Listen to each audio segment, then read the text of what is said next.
Catholics and all Americans are still digesting the first ever speech by a pope to the U.S. Congress. A week after that historic address, Jason Calvi has more tonight from Capitol Hill. Brian, the Holy Father's message echoed around these chambers and around the world. He touched upon a lot of issues, including immigration, the environment, poverty, and peace. But he also touched upon the sanctity of life and the truth about marriage. Catholic politicians were listening closely.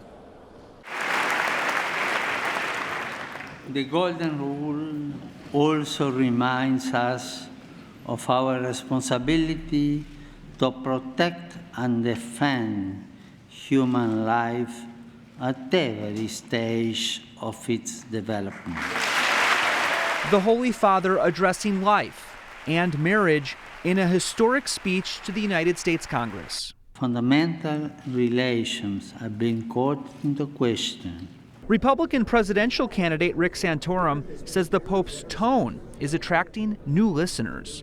I see this as Francis opening up a door and welcoming people in, finding a touchstone that they can relate to, and then exposing that audience to the greater truth, to how all of these truths weave together into a whole. Santorum says it's part of evangelization.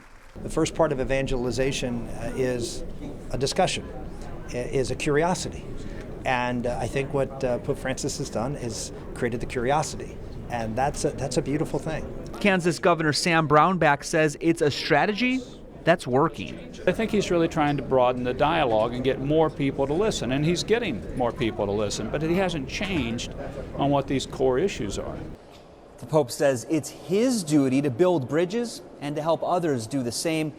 And that could be the context for understanding the Pope's address right here at the Capitol last week.